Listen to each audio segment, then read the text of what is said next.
जय हिंद दोस्तों, मैं भूपेंद्र नामदेव। कैसे हो आप लोग? आशा करता हूँ आप लोग अच्छे होंगे। जैसा कि आप स्क्रीन पर देख रहे हो, यह पेपर दिल्ली पुलिस कांस्टेबल का प्रीवियस ईयर का पेपर है। पूरा ये आंसर की है 100 अंक का। ठीक है, तो आज हम कंप्यूटर के सेक्शन को सॉल्व करने वाले हैं ताकि जो आपका एग्जाम होने वाला है उसमें आप ज़्यादा से ज़्यादा अंक हासिल कर पाओ। इसके अलावा अगर आप जीके जीएस का प्रीवियस ईयर का पेपर सॉल्व करना चाहते हैं, देखना चाहते हैं, तो वो मैं पहले से ही सॉल्व करा चुका हूं। तो आप वीडियो प्लेलिस्ट पे जाकर जीके जीएस का प्रीवियस ईयर का पेपर देख सकते हैं। इसके अलावा जीके जीएस आपकी 50 अंक की आती है, मैथ आपकी 15 अंक की आती है, और आपकी रीजनिंग जो है वो 25 अंक की आती है, और कंप्यूटर आपका 10 अंक आता है।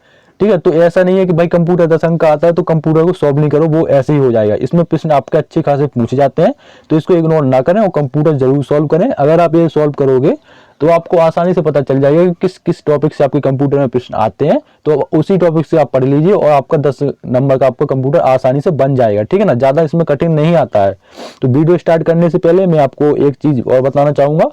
आपको MS वर्ड अच्छे से पढ़ना है, MS वर्ड, MS एक्सेल, ठीक है, और पावर पॉइंट, ये आपको पढ़ना है। और थोड़ा कंप्यूटर का जीके जीएस पढ़ लीजिएगा, आराम से आपके 10 के 10 प्रश्न हो जाएंगे। ठीक है, तो पहला प्रश्न को स्टार्ट करते हैं। पहला आपका जो प्रश्न है कंप्यूटर का वो है MS एक्सेल वर्कबुक 2007 में डिफॉल्ट रूप से कितनी वर्कशीट होती हैं?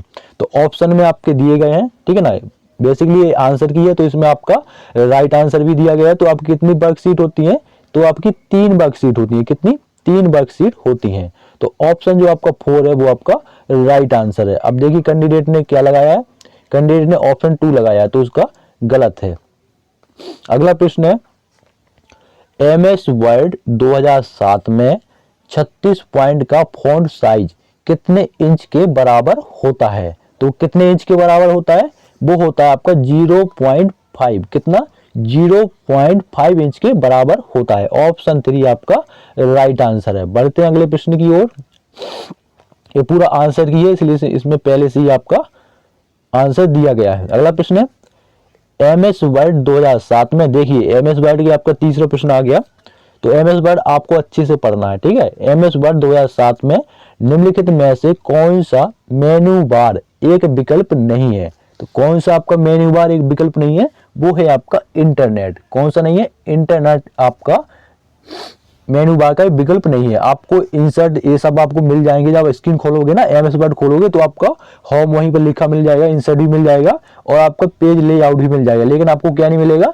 वो आपको इंटरनेट नहीं मिलेगा। तो आपका इंटरनेट से तो वैसे ही चलता है, तो इंटरनेट कहाँ से मिलेगा? तो ऑप्शन 3 आपका राइट आंसर है। ठीक है, तो आपको MS वर्ड, एक्सेल और पावर पॉइंट इसको अच्छे से बिल्कुल पढ़ना है। बाकी आपको कंप्यूटर फंडामेंटल थोड़ा जीके जीएस पढ़ लेना है। अगला प्रश्न है निम्नलिखित में से कौन सी इंटरनेट सेवा प्रदाता द्वारा प्रदान की जाने वाली सेवा नहीं है? उसने पूछा सेवा नहीं है, तो वो कौन सी सेवा नहीं है? वो है आपकी वेब प्रशासन। कौन सी सेवा नहीं है? वेब प्रशासन आपकी सेवा नहीं है। ऑप्शन 2 आपका राइट आंसर है। जो आपकी सेवा है वो आपकी इंटरनेट एक्सेस, डोमेन नाम पंजीकरण और डायल अप एक्सेस, ये आपकी सेवा है। जो आपकी नहीं है, जो आपको उसने पूछा है, वो आपकी वेब प्रशासन नहीं है। ऑप्शन 2 आपका राइट आंसर। अगला प्रश्न है, इसको अच्छे से पढ़िएगा। वेब ब्राउजर और उनके विक्रेताओं के संदर्भ में दिए गए विकल्पों में से कौन सा विकल्प सूची 1 के मदों का सूची 2 के मदों के साथ अच्छा मिलान करता है? तो ये आपको देखना है कौन सा अच्छा मिलान करता है। तो आपके 4 आपके दिए गए हैं। पहला है आपका इंटरनेट एक्सप्लोरर, फिर है आपका मोजिला फाउंडेशन, फिर आपका सफारी, और फिर आपका माइक्रोसॉफ्ट, और फिर आपको सी है आपका मंकी और एप्पल। तो आपको इसमें आपको मिलान करना है, अच्छे से बताना है। तो आपका जो राइट आंसर है वो आपका ऑप्शन 2। ये तो भाई मुझे भी समझ में नहीं आया कि उसने पूछा क्या है, तो आपका राइट आंसर ऑप्शन 2 है। बाकी आप समझ लीजिएगा, इसे मुझे खुद नहीं समझ में आया। ठीक है, अगला प्रश्न है, देखो ऐसे प्रश्न आएंगे तो ऐसे प्रश्नों पढ़ने में टाइम बहुत ज्यादा लगता है। ठीक है, सीधे सीधे प्रश्न आते हैं तो कोई दिक्कत नहीं, जल्दी से आपको सही लगाया और अलग किया। एक स्प्रेडशीट में सेल को एडिट करने के संदर्भ में दिए गए विकल्पों में से कौन सा विकल्प सूची 1 के मदों का सूची 2 के मदों के साथ अच्छा मिलान करता है? ठीक है, तो कौन सा करता है? ऑप्शन में आपका सूची 1 और सूची 2 दिए गए हैं। पहला है आपका इंटर ए, आपको दाईं ओर अगले सेल में ले जाता है। फिर आपका शिफ्ट प्लस टैब बी, आपको नीचे अगले सेल में ले जाता है। फिर आपका देखो आपकी क्रमवारता भी दी गई है और ABCD करके भी बताया गया है, तो इसका आपका बताना है। तो तीसरा आपका टैब सी, आपको एरो की दिशा में ले जाता है।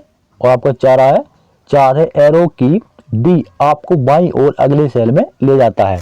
तो आपका जो राइट आंसर है वो है आपका पहला आपका 1B, ठीक है ना। इसका मिलान आपका 1B इससे हो गया, ठीक है ना। इंटर ए आपको नीचे अगले सेल में ले जाता है। फिर आपका सेकंड का है, तो सेकंड का जो आपका मिलान होगा वो होगा इससे डी से, कि शिफ्ट टैब आपको बाईं ओर अगले सेल में ले जाता है। इसको ऐसे सॉल्व करना है, ठीक है ना। वो एक मिलान ही है जो आपका यहाँ दे देते ना, 4 प्रश्न यहाँ दे देंगे ऐसे, फिर आपको यहाँ से ऐसे मिलाना पड़ता, वो वैसे ही है, लेकिन इन्होंने थोड़ा गैप नहीं दिया इसलिए कंफ्यूज हो रहे हैं, ठीक है। तो अगला जो है आपका मान जो तीसरा ये प्रश्न है, इसका क्या आंसर, इसका है चौथा आंसर, इसका है पहला, ठीक है। तीसरे को आपका मिलेगा ये टैप करने पर आपको दाईं ओर अगले सेल में ले जाता है, ठीक है ना। और आपका चौथे का है, तो चौथे का आपका एरो की आपको सी, एरो की आपको एरो की दिशा में ले जाता है, ठीक है। आया समझ में, देखिए फिर समझा देता हूँ।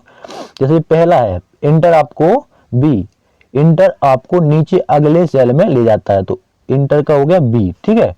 अब दूसरा है सेकंड, तो सेकंड शिफ्ट टैब अगर दबाओगे कंप्यूटर में, ठीक है ना, तो डी आपको बाईं ओर अगले सेल में ले जाएगा, ठीक है। अगर तीसरा है, अगर आप टैब दबाओगे कंप्यूटर में तो ए, टैब दबाने पर आपको दाईं ओर अगले सेल में ले जाता है। और अगर आप एरो की दबाओगे तो एरो की दबाने पर आप एरो की दिशा में चले जाते हो, ठीक है। तो ये आपका मिलान है, ठीक है, मिलान करना है ऐसे, तो यहाँ कंफ्यूज नहीं होइएगा। अगला प्रश्न है MS वर्ड, देखो चौथा प्रश्न आ गया MS वर्ड का। MS वर्ड 2007 में किसी टेबल में निम्नलिखित में से कौन सा सेल अलाइनमेंट सेल को संरेखित करने का एक विकल्प नहीं है, तो वो कौन सा है, वो है आपका अलाइन अक्रॉस। कौन सा है, align across, option 1 right answer. अगला प्रश्न है, अब आपको इतना तो पता चल रहा है कि भाई कंप्यूटर के ऐसे ऐसे प्रश्न पूछ जा रहे हैं, भले ही आपका ज्यादा वो नहीं कर पा रहे, एक्सप्लेन नहीं कर पा रहे, लेकिन आपको इतना तो पता चल रहा है कि भाई कंप्यूटर के यहाँ से प्रश्न बन रहे हैं, तो कम से कम आप तैयारी तो कर सकते हो। कि आपको किसी को ही पता नहीं कंप्यूटर के पेपर में कैसा क्वेश्चन आ रहा है, तो कम से कम आप अगर ये वीडियो देखोगे तो आपको आसानी से पता चल जाएगा, यही तो बड़ी बात होती है, ठीक है ना। प्रीवियस ईयर के पेपर पता चल गए कि ऐसे ऐसे आता है, बाकी आप प्रैक्टिस सेट लगाई, हो गया काम।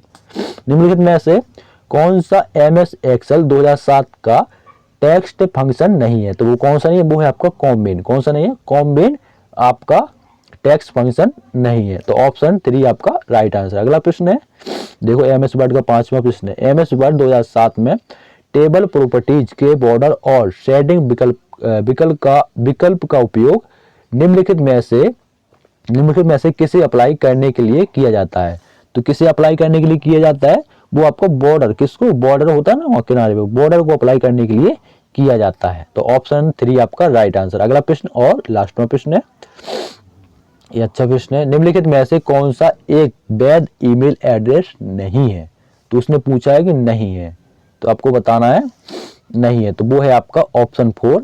.domain.com, ठीक है ना। तो ये आपका नहीं है, तो ऑप्शन 4 आपका राइट आंसर है, ठीक है ना। तो ये आप देख सकते हैं, तो ये थे आपके कंप्यूटर के 10 प्रश्न। इसके अलावा आपको समझ में आया होगा कहाँ से प्रश्न पूछे जा रहे हैं, तो आपको क्या हम ही को समझ में आएगा कि भाई MS वर्ड की आपके 5 प्रश्न पूछे गए, तो MS वर्ड आपको मैं पहले ही बताया अच्छे से पढ़ना है। MS एक्सेल की आपको 2 मिले, 7 हो गए, बाकी आपके 3 आपके कंप्यूटर फंडामेंटल के हो गए, तो वही आपका मैं बोला हूँ MS वर्ड, एक्सेल और पावर पॉइंट, ये आपको अच्छी से बिल्कुल रगड़ के पढ़ना है, और बाकी आपको कंप्यूटर फंडामेंटल, ठीक है। मिलते हैं किसी नेक्स्ट वीडियो में, तब तक के लिए जय हिंद।